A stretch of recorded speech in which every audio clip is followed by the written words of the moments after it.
And as far as they see, they can offer no explanation. Newspapers ask intimate questions, want confessions. They reach into my head to steal the glory of my story. They say I must be one of the wonders, God's own creation. And as far as the sea, they can offer no explanation. Ooh, I believe fate, smiling destiny, left as she came to my cradle. No, this child will be able. Left as my body she lifted. No, this child will be gifted with love, with patience, and with faith. She'll make her way. She'll make her way. Oh yeah. People see me, I'm a challenge to your balance. I'm over your heads, how I confound you and astound you to know that I must be one of the wonders of God's own creation. And as far as you see, you can offer me no explanation. Ooh, I believe fate, smiling destiny, left as she came to my cradle. No, this child will be able. Left as she came to my mother. No, this child will not suffer. Left as my body she lifted. No, this child will be gifted with love, with patience, and with faith. She'll make her way. She'll make her way.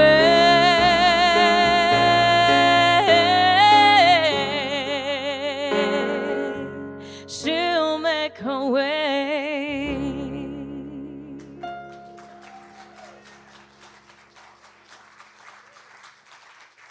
Thank you very much. How we feeling today? Happy 4th of July weekend. I'm gonna do a Miley Cyrus song. I thought this one would be good for the message today on mindset.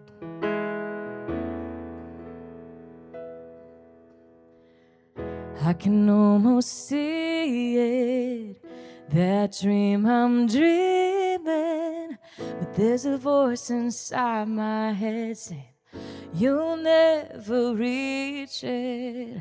Every step I'm taking, every move I make feels lost with no direction. My faith is shaking, but I gotta keep trying. Gotta keep my head held high. There's always gonna be another mountain, always gonna wanna make it move, always gonna be an uphill battle. Sometimes I'm gonna have to lose. fast I get there, ain't about what's waiting on the other side.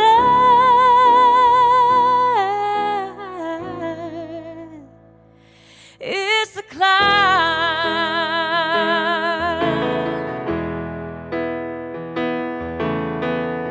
The struggles I'm facing, the chances I'm taking, sometimes might knock me down, but no, I'm not breaking. I may not know it, but these are the moments I'm gonna remember most. Just gotta keep going, and I gotta be strong. Just keep pushing on, because there's always gonna be another mountain. Always gonna wanna make it move. Always gonna be an uphill battle. Sometimes I'm gonna have to lose. Ain't about how fast I get there, ain't about what's waiting on the other side.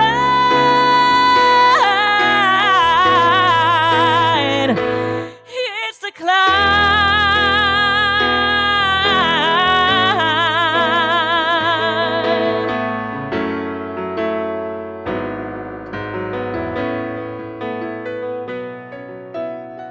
There's always gonna be another mountain. Always gonna wanna make it move. Always gonna be an uphill battle. Sometimes I'm gonna have to lose. Ain't about how fast I get there, ain't about what's waiting on the other side.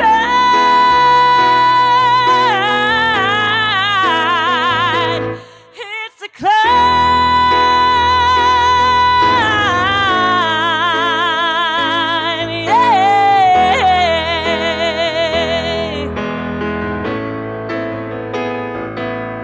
Keep moving, keep climbing, keep the faith, baby, yeah. It's all about the climb.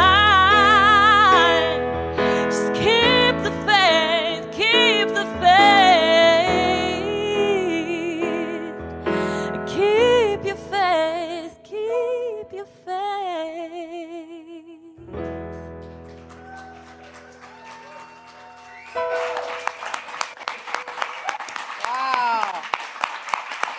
Wow, that was amazing. Thank you so much. Woo! Lola Christine, what a performer. Love it. Well, good morning, beautiful people. How we doing today? And people on Zoom, hey? Welcome to our online viewers. Welcome to the OC Spiritual Center. My name is Karen Fay, and I'll be your host today. Wow, that rhymes. I welcome, and I would like to say thank you so much. You know, this music and everything here just fills my soul. So, good morning, everyone. And people online, you know, get on that chat and interact. We appreciate y'all being here live and on Zoom. I'm really, really looking forward to our talk today based on Dr. Jim, the mindset shift, thoughts that shape your life. So, anyway, I can't wait, Dr. Jim. Or Ben Franklin, I heard, might be showing up here today. Some historical figure. If you're new to our center, let me go ahead. God, I thought I could get rid of these cheaters, but I can't. If you are new to our center, we have a gift for you in the back. This spiritual swag bag is what Scott calls it. You know, and there's some nice goodies in there. You know, let me just see. Oh my gosh, look at there. Hope in a bag. No, you got a lot of goodies in here. So is there anybody new to the center? Don't leave home without one of these. They're in the back, right back there, okay? And I want to welcome anyone that is new to our center. We do have a gift for you. Raise your hand if you're new, and we will make sure you get a swag bag. Oh, good, in the back. Okay. We'll get you one, Ben. I want to check his birth certificate, though, because he's looking good to be that old, Ben Franklin. All right. Let's see what else do we have. Our prayer practitioner today is the lovely Eve Chevelle. Thank you, Eve. Thank you for your service. And today's reader, lovely Carolyn Hogan. There she is right here. Woo! Wearing her red, white, and blue. Let's go. The pre-service meditation today was guided by Diane Spirit Hawk. Where are you? No, Psych Lois. The lovely Lois. Yes, Lois. I'm sure it was wonderful. Woo! There you go. See, you got to just keep going here. Okay, and now it is time for what y'all came here for today, right? To hear that spiritual message from our historical figure, Benjamin. But first, we're going to have a prayer. It's not on here, it's not on the script, but hey, we're going to wing it. We're going to go on a wing and a prayer. Come on up here, let's do a prayer. Thank you, Eve. Wow. I guess you're coming off the holiday, huh? Anyhow. Good morning, everyone. My name's Eve Chevelle, and it's an honor to be the prayer practitioner for you today. We have two quotes. The first one is by Giorgio Armani. To create something exceptional, your mindset must be relentlessly focused on the smallest detail. And from Lao Tzu, to the mind that is still, the whole universe surrenders. Source is and I am. Recognizing this provides a means for understanding the bigger picture. There is a knowing that my connection to everyone and everything is unbreakable, providing me with an assurance that all is well and getting better. My life unfolds in stunning ways, paving the road for new experiences which allow for creative exploration. Guided by love, I focus my attention on the present moment. The present moment is all we have, and I move with confidence in the direction of my future, with the understanding that Spirit accompanies me with every step. Dismissing any thoughts which don't serve my highest good, I refocus myself on the qualities of love, light, life, peace, beauty, joy, and truth. Grateful for all the opportunities which come my way, I express my appreciation by smiling, laughing, and connecting with others. Daily, my actions bring me to a place of solace, knowing that peace will prevail. Released, my word is now set free in law to work perfectly without any effort by means of me. And so it is. And we have a little change in the affirmation. It's not on the screen, so you get to say the words after I say them. So there's about 7 sentences. Ready? I affirm that my mind is open to growth, wisdom, and new possibilities.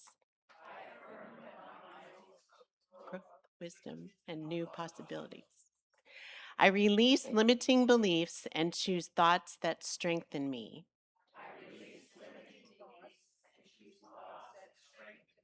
Good job. Each challenge I face is an opportunity to learn.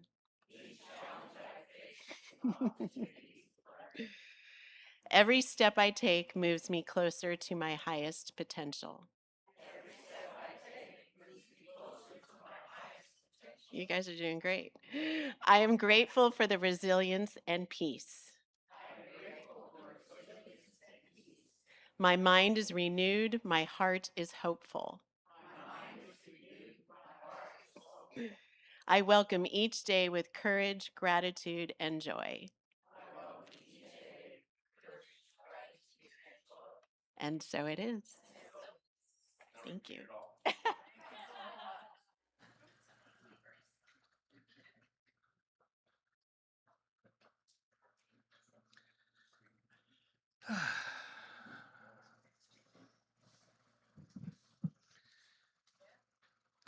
I do look a little stranger today, but Carolyn's going to start this talk off with a great reading. You got it, Carolyn. Good morning. This is the reading. A mindset shift begins when you choose to see challenges as opportunities to learn instead of reasons to give up. Every setback can teach a valuable lesson, helping you grow stronger, wiser, and more confident.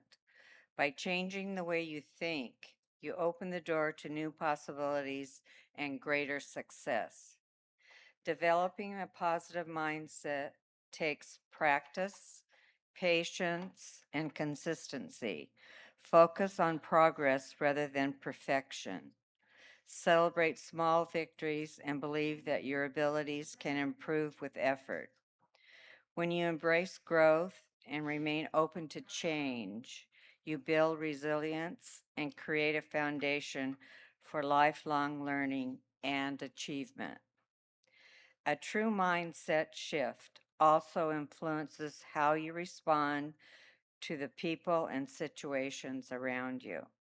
Instead of reacting with fear or doubt, you begin to approach life with curiosity, confidence, and determination. This new perspective helps you make better decisions, strengthen relationships, and stay focused on your goals, even when the journey becomes difficult. Give her a round of applause.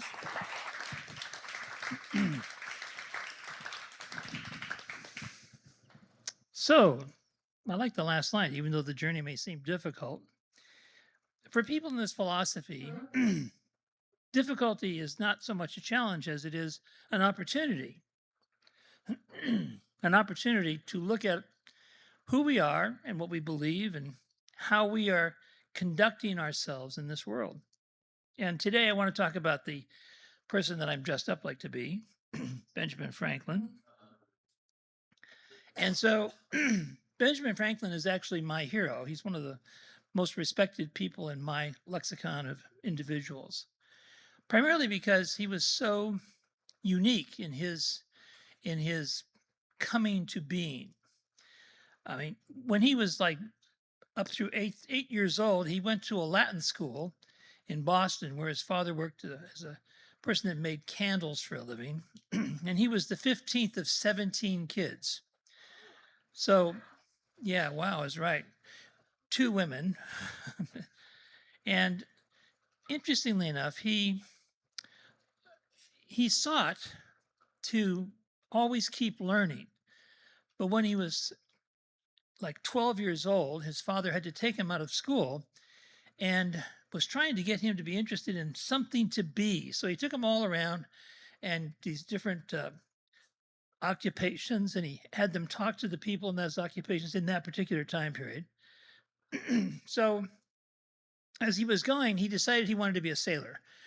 That's when his father indentured him to his brother, who was a printer. You're not going to be a sailor, he thought.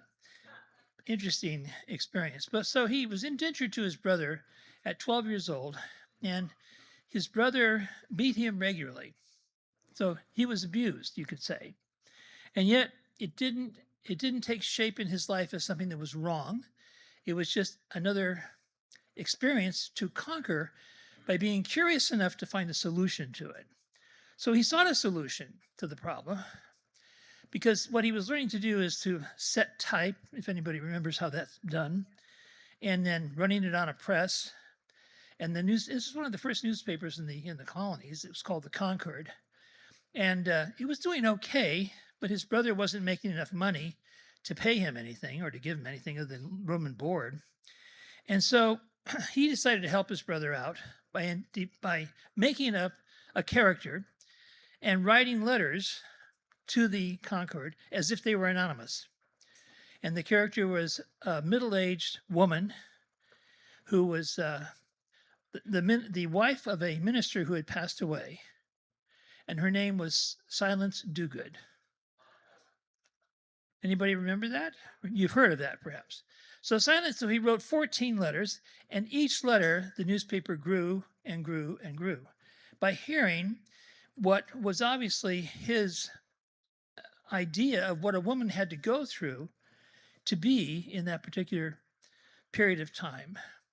And so when it got to the 14th letter, the brother was just celebrating because he couldn't believe that this one letter was attracting so much attention. But when you talk about the history of women in the world, they deserve attention.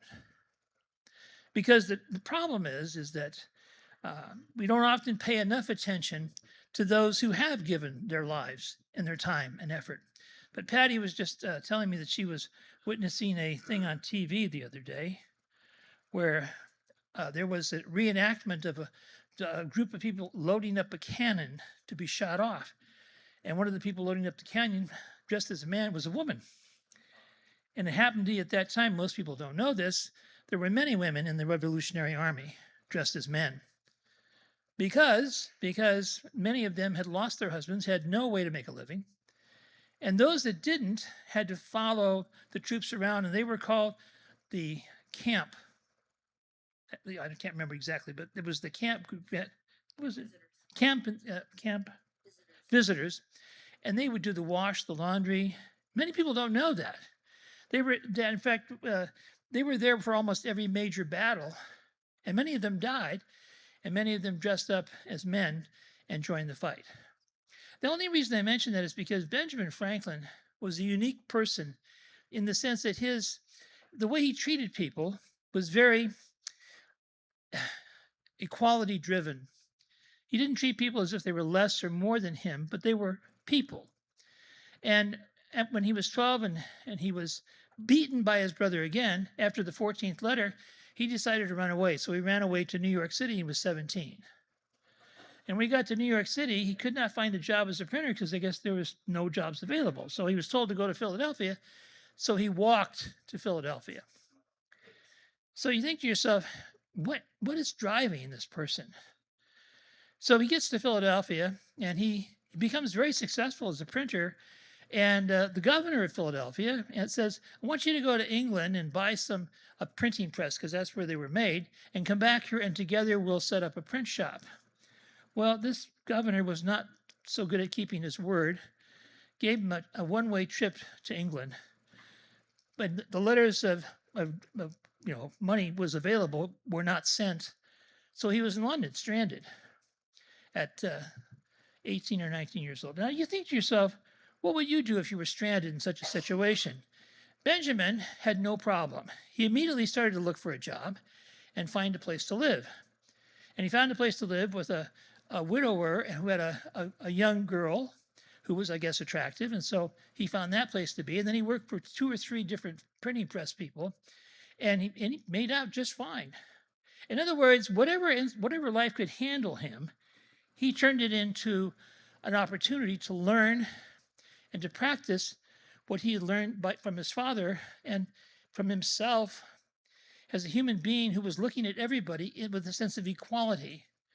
And you think to yourself, if you look at everybody with a sense of equality, what do you gain? Basically, is their attention and their respect. But if I was to look at you as I'm better than you, or you're better than me, or we see inequality, then we have the mind of a person who is lost in this translation of what life really is. As a matter of fact, most people think the most important invention of Benjamin Franklin was not the lightning rod, which, by the way, saved thousands of lives. When the lightning rod would hit, it would direct the electricity in such a way where it wouldn't kill you. And that was especially true in Europe, because whenever the storms would come, they would ring the bells. And, they lost a lot of bellmen because of that. And so the King of France ordered the lightning rod to be put in all the churches. Ben didn't even know this. When he went to England, back to England the second time, later on in his life, he found out he was a rock star. He was super famous, and he didn't even know he was that famous. So you think to yourself, what was this person who has all this conceptual context of who he is, and he keeps turning what seems to be problems into opportunity. So if you could take your problems and turn them into opportunities, wouldn't that be a trick? But it wouldn't be a trick. It would be a way of living your life. Because when he turned 20 years old, he developed 13 things that he had to keep up to. They were called his virtues. It controlled what he ate, how he thought, how he treated people. And because of that, and he was really focused on how he behaved, personally, would the world be different if all of us focused on such a behavior? How we treat people, what kind of food we eat. He was everything in moderation as far as he was concerned. And yet he had these 4 attributes, just like Jesus. Remember the 4 attributes I gave you last week? Who remembers them?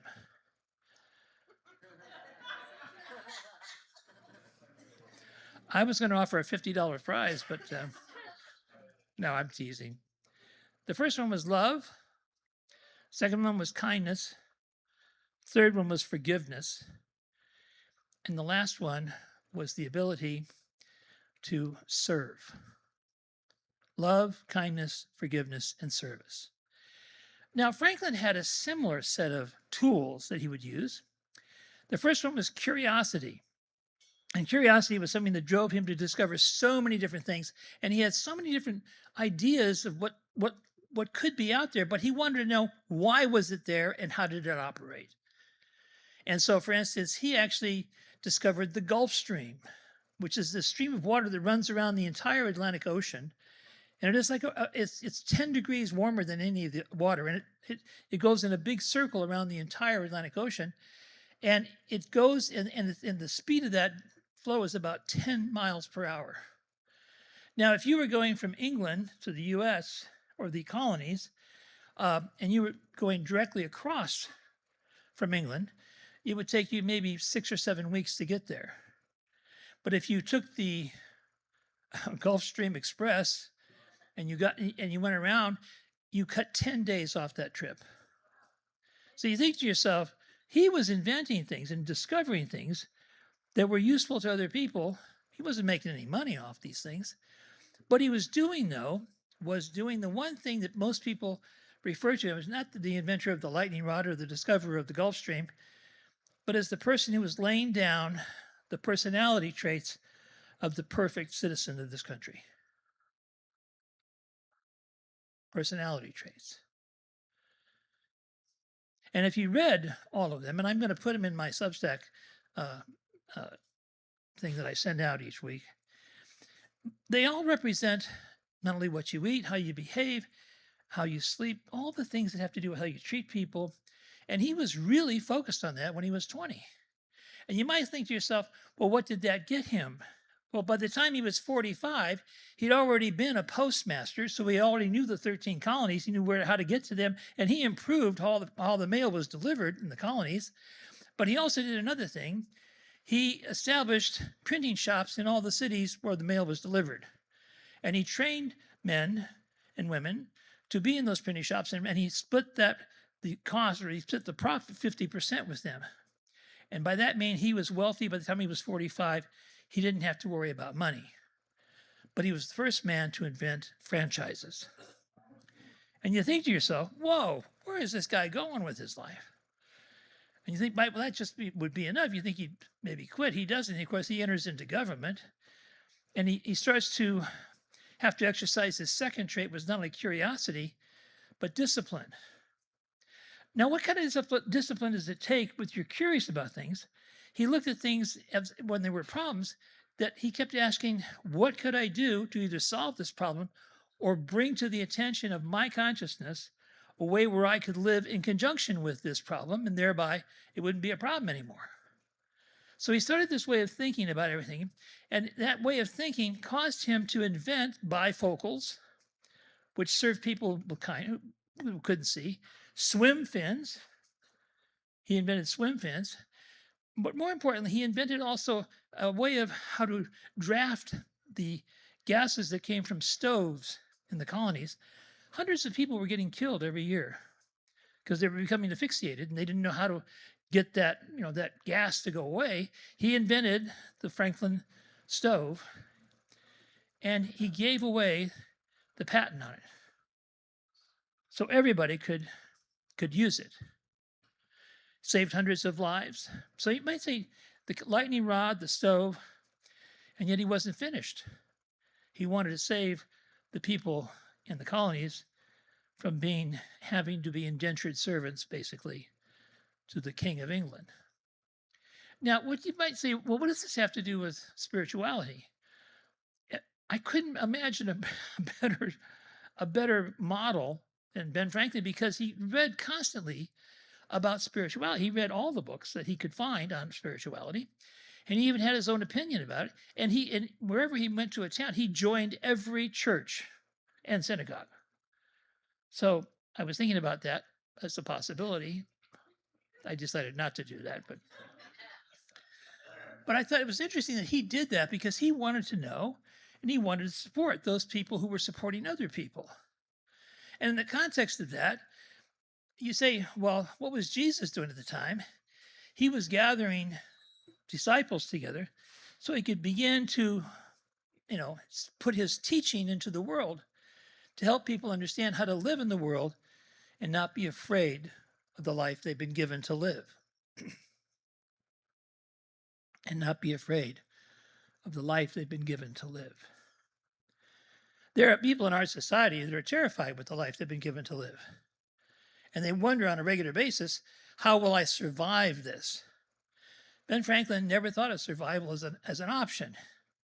He thought if I took the discipline to study what was happening and I invested myself with a sense of curiosity, then I could use the next tool, which was this ability to practice attention to people. Jesus called it kindness. Ben Franklin called it something different. He called it creativity in the garden. When you're creative in the garden and you have the faith that the things you plant are going to grow, do you ever worry when you plant the seed that it will grow? No, not if you water it, you put it in good soil. It's going to what? And as it grows, it's going to manufacture and give you whatever it is that it was intended to. So when you plant corn, do you get bananas? Because if you do, I want to look at that seed again. So he knew there was consistency in the world and in life. That if you planted something, you always got what you planted. And so the way he thinks, I always get what I think. Do you hear the similarity here?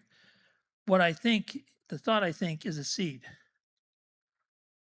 So you say to yourself, well, how many people are planting seeds of failure, fear, unhappiness? Almost everybody I know plants those seeds. And they wonder why they're unhappy, why they're afraid, and why they're experiencing such negativity. Well, if you plant the seed and it grows, then you say, where did it come from? It came from your capacity to receive ideas and not look at them with curiosity and discipline to know which ones were worth keeping and which ones were not. In this philosophy, that's one thing that I learned right at the very beginning, was to believe that my mind could function as a font of complete capacity to create a life for me that would always serve me and would always supply me and would always surprise me. And so when I was going to school and as a professional musician, and I was working in many different fields, and I was teaching and doing very well, and I was studying this philosophy. And as I studied the philosophy, I kept incorporating the way it was teaching me how to think into the way I thought. And when I thought those kinds of thoughts, and I understood that there was a real connection between what you think and how you behave and how you plant that thought with thoughtfulness and faith, that the thought will manifest for you a life that you could possibly barely imagine. I did not imagine being a minister. It never occurred to me till after I did this for about 8 years of class. And I thought, well, I could do that. And I was kind of getting tired of teaching. I thought, well, if I went into that, my mother asked me, there's no health insurance. How will you get health insurance? I said, Mom, I'll buy health insurance. And she said, well, how do you know it works? Are you going into a classical, established religion? No, I'm not. I'm going into a religion that was invented about the 1920s when Ernest Holmes came all together with these ideas, and he adopted from many different people and heavily influenced by Thoreau and Emerson and others. And I was learning them right along as I was going. Now, here's what happened as I was teaching. Other teachers would come to me and they'd say, "Do you do counseling?" Why would you think I do counseling? Because you seem so positive and you don't seem to have problems like everybody else does.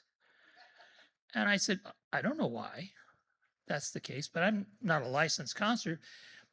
And that's when I actually thought about going into what they called MFCC, Marriage, Family, Child Counselor. That's what it was called in those days. And I thought about going into that, and I thought about going to the School of Ministry. And I decided to go to the School of Ministry. And to this day, I'm not sure why I decided that case, other than the fact that I felt completely confident that doing this would be what I could do the rest of my life. Now, I don't have millions of dollars. I didn't invest in a business. And yet I have never wanted for anything. The supply was always there when I needed it. And even though this is about the third time I've had to reinvent this center, I'm fine with that. Because I know if I put my attention upon those seeds that I plant, and you're some of those seeds, by the way, just who you are showed up, that pleases me endlessly. And I think I've already told this story once or twice, but when I was, my first 2 years of my own ministry, the first 3 years I was in a church in Florida that was already established. Then I came in, I established this church in 1987. And, it was started out with like 13 people, 30 people showed up the first service, but half of those were relatives, so they didn't count. So, I was substitute teaching and trying to make money in other ways, but I was always supplied. And then one summer, only 6 people showed up for service. And my wife at the time, Jean, wonderful person, said, "Do you really want to do this?" I said, "I can't think of anything else I'd rather do." Because I did this, I went back and I wrote this treatment and I said, "God, I'm doing the work and you're the source of my supply. Get busy." And he did. It did. I don't consider God a man or a woman. It's an energy. And that energy is always working upon your thoughts. And those thoughts that energy works upon manifest into your experience. So your thoughts always have to be, if you have a negative thought, you have to remove power from it. There's no power in thinking poverty. There is no power in thinking limitation. There is power in thinking growth, creativity, discipline, and finally, the last fourth one that Ben Franklin came up with, contribute. Contribution. What are you giving back? And those 4 things became tools. I didn't realize they were tools at the time because I knew the tools that Jesus had given me. Now I got the tools that Ben has given me. Now I'm speaking to you about those tools, and I want you to use them too. And the reason why I want you to use them is because as soon as you do, and oh, by the way, there's one part of a tool that you really have to pay attention to. This is really important. It says in the Bible, well, if I pray, can I move a mountain? And Jesus said, yes, you can move that mountain in prayer. And then the second sentence down under the Bible said, but before you can do anything, you have to forgive everybody that needs forgiving. You got to forgive them all. And the ones you don't forgive, by the way, they stay in a little prison in your heart. And they can't get out till you release them. That doesn't mean it's okay what they did or what happened to you. What it means is you need to release yourself from that relationship. If you understand what I'm saying, raise your hand. Good. That means that you'll be paying attention to if there's somebody that needs my forgiveness, even though I hate the SOB or blah, blah, blah, I release them in love. Because it says in the Bible, you go before the judge, whatever that is in the Bible, and you have to forgive that person or that entity. And as soon as you do, then you can move mountains. But what are the mountains you're going to move? Is your doubt, your fear, and your desperation. You're going to move those mountains right out of the way. And then you're going to become part of the river that was given to you, river of energy that flows through you, as you, and for you. Because that river is intended to go in and stimulate the soil which you have created in a 3-corner hat that you can buy after the school. I'm just teasing. I thought I'd turn this into an infomercial. How many corners to my hat? Ah, yes, my hat, it has 3 corners. 3 corners has my hat. If it did not have 3 corners, it would not be my hat. You ever heard that one? I guess not. Some of you are not wearing what these 3 things represent: cause, effect, mentality. And that's precisely what Ben was bringing forth with what he was doing as a model. He understood cause and he also understood effect. And he wasn't going to study the effect except to determine where was the thing he needed to resolve within himself to heal whatever was happening in the outside world in his life, so that he didn't have to like go through the drama of unhappiness, fear, pain, of loneliness. Those are all dramas that we create in our own lives because those ideas are still planted in your garden. And you plant them in your garden, you wonder, what? I just took this weed out and I threw it away. You didn't really throw it away because you didn't remove power from the thought that created it. That's how powerful you are. Your thought is creative of everything that's happening to you. Everything. And so when you finally get to that place where curiosity, discipline, and creativity join together and make a contribution to the world, and consciously keep giving that thing to the world that you are. And as you do that, your life grows in ways that you couldn't imagine. That's what happened to me, and it still is happening to me. It's growing in ways I couldn't imagine. And some of my colleagues who did ministry for like 20 years, and I'm doing mine for 42 years, they're saying, well, I needed to retire because I ran out of things to say. Well, you didn't read my book, Speaking from the Heart, did you? Because everything I had to say to you today is about one thing: the problems that you have and how to heal them. And I gave you that today. And the minute you study people like Ben Franklin and you understand the idea of curiosity, who was that guy who was he was friends with? He wrote a book on curiosity, and I did a whole series of talks. I can't remember his name offhand. Anyway, he's a very famous producer in Hollywood now. And he said, was it Brian Grazer, right? And who was the other guy who played Opie and Ron Howard and Brian Grazer? So they joined together. But you read the book and you see the amazing things that he decided to do was go out and interview huge and famous people, important people. And one of those interviews was with a guy who was cousins to this guy, who was one of the people who invented the H-bomb. Teller was his name. So he showed up. Teller was very hard to get an interview with. Why was he interviewing Teller?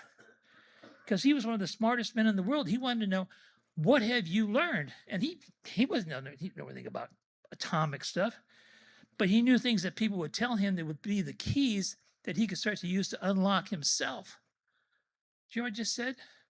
The keys that you can use to unlock yourself.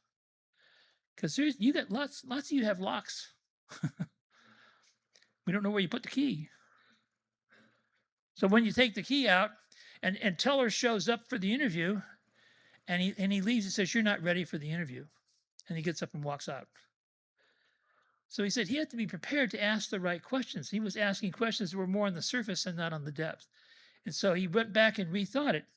He had the discipline to do that and the curiosity that he says, I want to get that guy. And so he got him to come back. And then he answered questions which he found fascinating, coming from an atomic scientist. How does he solve problems? How does he look at the world? How do you look at the world? How does anybody sitting next to you look at the world? Well, if you don't look at the world with curiosity, then you only can look at the world as control. And then you're lost in the effort to control the life you've been given to live. And you don't control the life you've been given to live. You just do battle with the seeds that you've been planting, fear and doubt and that kind of stuff, until you finally study this kind of philosophy, which puts you in a relationship with that power that didn't create you to fail, but it gave you one important power amongst others. It gave you the power of choice. So he says, well, what am I going to do with the power of choice? Develop the curiosity to look at what you're afraid of and choose not to be afraid of that any longer. And choose not to live in fear any longer, not to live in doubt any longer. I can't imagine a better gift that Ben Franklin would give this country. And right now, I turn to Ben practically every day. What am I looking at? And Ben always feeds this back to me. Don't look at your fear because it's non-existent, except as a shadow that's following you around of possibilities. And those possibilities don't exist except in your head. But guess what's happening? You're already having to deal with the reaction that those possibilities are creating inside of you, which is this tendency to want to run away and get smaller.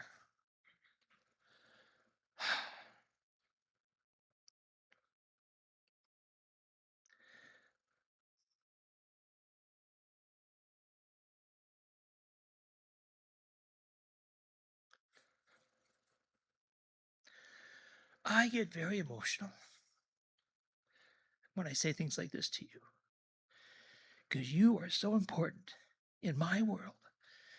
I don't want you to encounter fear that you can't let go of. I don't want you to look at desperation or feelings of uselessness. You know, in another couple of weeks, I'll be 80 years old. No, don't applaud that because I don't want applause. Not until I reach 90, then you can applaud that. Ben lived to be 84 years old. And if you studied his life, what did he create in this country? He helped create the Declaration of Independence and the Constitution. And you think for 250 years we've been living under this Constitution. And now the Constitution is even being questioned. It shouldn't be questioned because the people that put it together were genius. It was a seed planted in the minds of every person who comes to this country that freedom shall always be the first and most important attribute of who you are as a citizen or even an immigrant. You are not going to be treated poorly. You're not going to be treated like a criminal unless you do something criminal, truly. But most people are not criminals. They're just people who come to this country to be welcomed by those of us who came before and sought freedom and opportunity. And the thing I love about this philosophy is that what this philosophy is all about: freedom and opportunity. Thank you.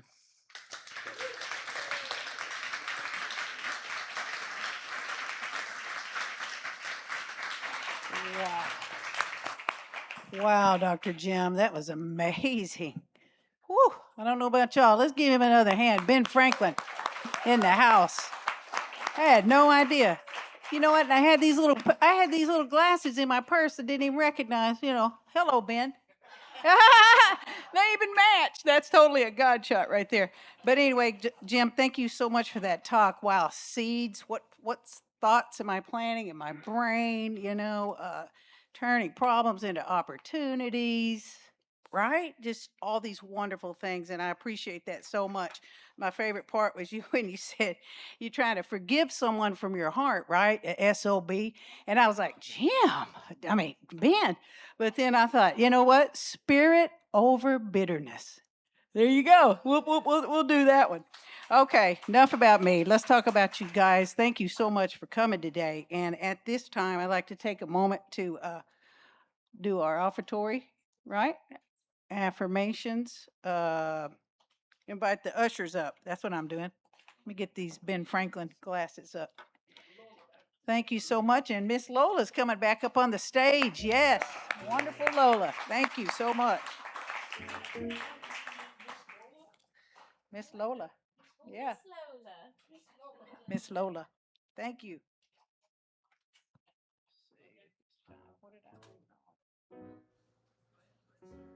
Oh, okay. Hey, back. How's it going, OC Center? So at this time, we like to take a moment to recognize how much your support means to this center, okay? We get messages like this and this wonderful music. Hello. So we appreciate all the support you can give, big or small. You can scan the QR code right here, says scan me and contribute, or you can go online or put your money in the basket as it's coming around. We appreciate that so much. Every contribution helps. And appreciate all, not just the monetary, but all the volunteering that goes on around here. So give yourselves a hand. Everything helps around here, right? We want to keep bringing these historical figures back to life and being a part of our journey. We couldn't do it without you, and even online. Thank you for coming. For those who are new to our center, point to the back here. Our love ambassadors, where are those? There they are in the corner. They are amazing, and we have them here to help you. If you need a swag bag, don't forget your swag bag. There's some goodies in there that you might need. I can't wait to look at all the other things I have in there. All right, and what else do we have here today? We're going to be graced with another song from Lola. Beautiful. Thank you, Lola. All right. I made a last-minute decision to change my song I was going to play because I was vibing on what you were saying. My other song would have worked, but this one works even better. And it's a new one I wrote, I don't know, about a month ago. And I haven't really played it live, so we're going to see how it goes.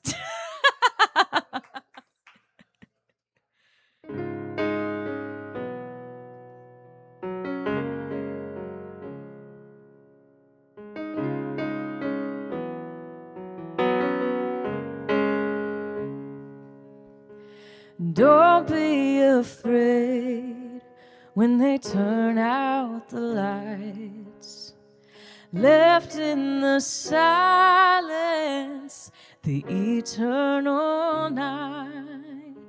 You keep your hands busy, 'cause you don't want to see the ways you've denied yourself of who you could be.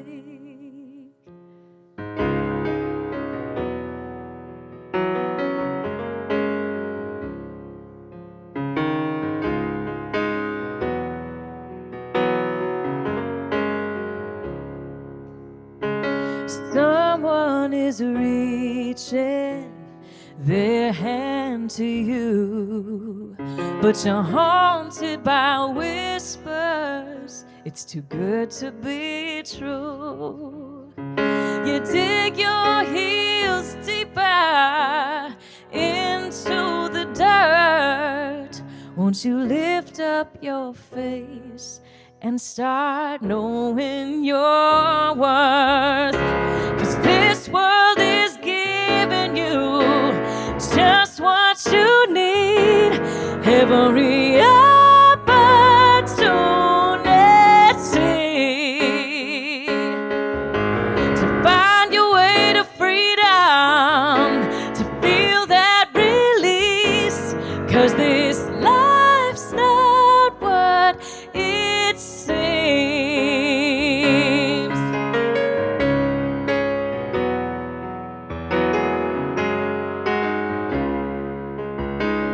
Patience, my child, it will take time. Breathe in the center, peace you will find. Nothing can sway you when your roots run deep. When you remember you're where you need to be. And this world is giving you just what you need. Every opportunity to find your way to freedom. You feel that release. 'Cause this life's not what it seems.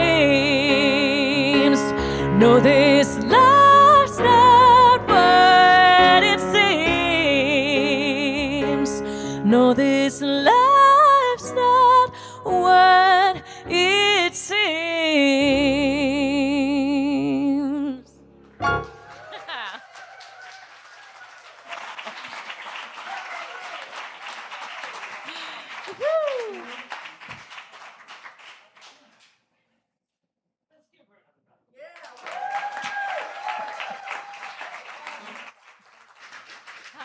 perfect. Thank you. It was just like I- everything was like I gotta do the song. You and I'm glad you did do that song too. That was perfect. Ah, I don't know what else to say to you, except I love you, every one of you, and I care about you. I care about your success and I care about your soil. I care that you keep it nice and loose and available to the right kind of seeds. And I want you to plant seeds of love today. Now, while you're driving around, think of who will I love today? Decide who you're going to love today and plant a seed. And then let that love grow. And if you need to forgive someone today, forgive them. Then the seeds can really grow. I remember when I first did vegetable garden, and I saw the seed come up, and I said, "Well, I've it worked. The seed came up." No. You got to wait till the corn appears, or what. but any reaction, any blessings that you have is going to come from the fact that your soil is ready to define who you are. So come up here and let me bless thee. Let me bless these beautiful creatures with love. Thank you. Thank you, God, for the gifts and ties that enable this center to not only blossom and grow, but to grow into the tree of life that feeds everyone with shade and joy and happiness and an environment that works for all of us. And so it is. Amen. All right. Now we're up for the last couple of words. But give Karen a round of applause. She did a great job. Oh, thank you. Thank you so much. Okay, so we do have a few little announcements here. First of all, in the back, we have some cards back there for Marion and Mary going through some health things. And if you want to sign that in the back on that table, that'd be Do you want a wonderful. little report on Marion? Yeah, let's get a report, A please. little report on Marion. I went in to see her the other day. She still is in a lot of pain, but she just went to a palliative care person who handles pain. So she's going on some different medication to handle that. She's going through a couple of treatments that have to do with kind of rinsing out her body. That's the best she could explain it to me. And she goes for a third one, then they say that this will make you feel better. So that's what she's doing, but she's living with her sister and she's comfortable and she's also got attitude. Nice, of course. Of course. Yeah, she always has a great mindset. Thank you, Jim. Let's see, upcoming events can be found on our website and other social media platforms, Instagram and Facebook, under OC Spiritual Center. All right, and also join our music group for various outings to hear some of our favorite performers. And if you're interested, there's a clipboard available in the back. And also, I see Matt Richards. Could you stand up or? Yeah, here he is. He's the coordinator. All right.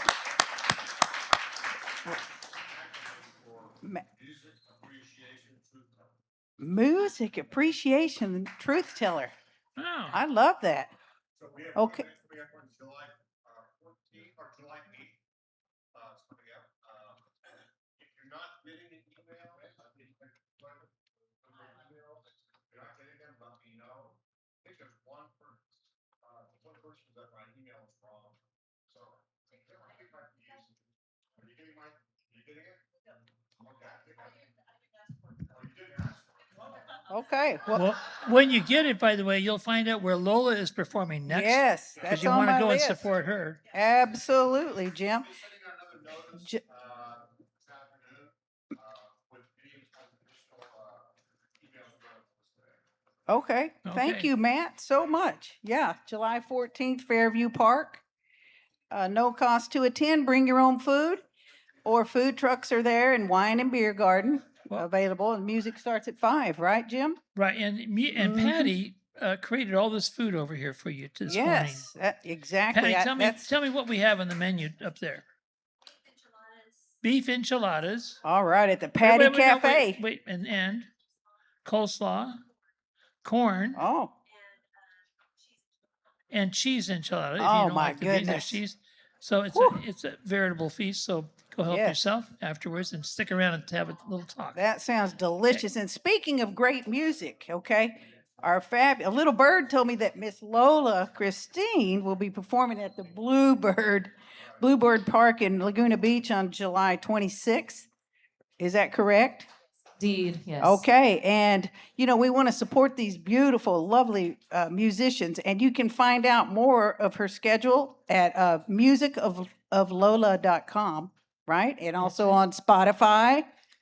Right. Girls got it going on. And so anyway, make sure you check out that because we want to support our artist here today and always. And then next Sunday, our soloist will be Kelly Fitzgerald, another incredible Yeah. musician. Kelly. Right? Yeah, the center's got some good music going on here, Jim. Yep, It's one of I know. my favorite things. That's all, by the way, because of Patty. She contacts and arranges Yeah. the schedules for all those musicians to come. Exactly. She That- even gives them suggestions on what they might sing. So Right on. Yeah. And I believe Dr. Jim has a visionary class coming up. Jim, you would like to give us a little tip on that? on August 1st, you will learn 5 tools that you can take with you. One of them is choice, the other is freedom, and you'll have to come to the class to learn the other 3. But when you walk out of this class, it's a full day. You will not only have a better sense of who you are, but you'll have a better sense of how to live your life. And trust me, your soil will be so rich and ready for your seeds. Yes. You don't want to miss that class. Visionary. Right on, Jim. Thank you for It's the a one-day class, right? Yeah, we got to fertilize that garden. right. Okay, and let's see, what else do we have here, Jim? I think, further information on that will be coming up. The clipboards are in the back for all these goodies I'm talking about.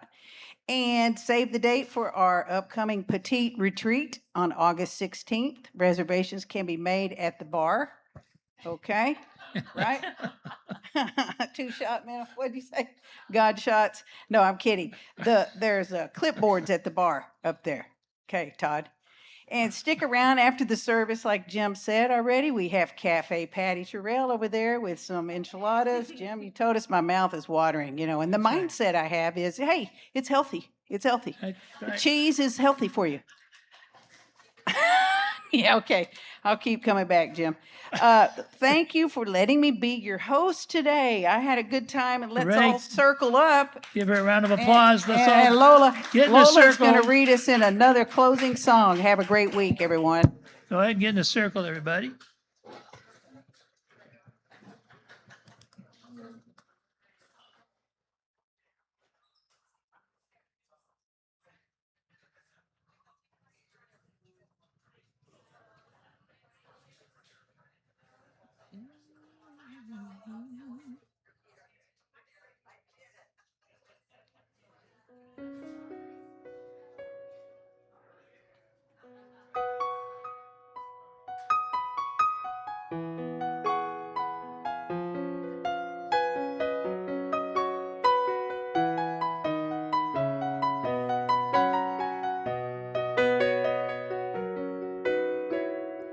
Little darling, it's been a long, cold, lonely winter. Little darling, it feels like years since it's been here. Here comes the sun, doo-doo-doo-doo. Here comes the sun, and I say it's alright. Little darling, the smiles returning to their faces. Little darling, it seems like years since it's been here. Here comes the sun, doo-doo-doo-doo. Here comes the sun, and I say it's alright.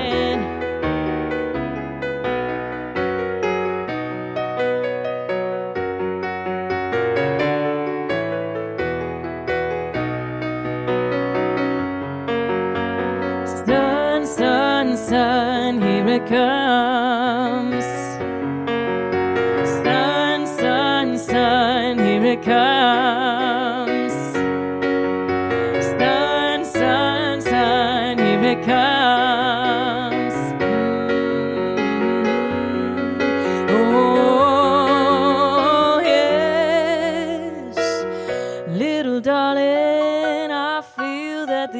ice is slowly melting. Little darling, it seems like years since it's been cleared. Here comes the sun, doo-doo-doo-doo. Here comes the sun, and I say it's alright. Here comes the sun, doo-doo-doo-doo. Here comes the sun, and I say it's alright. It's alright.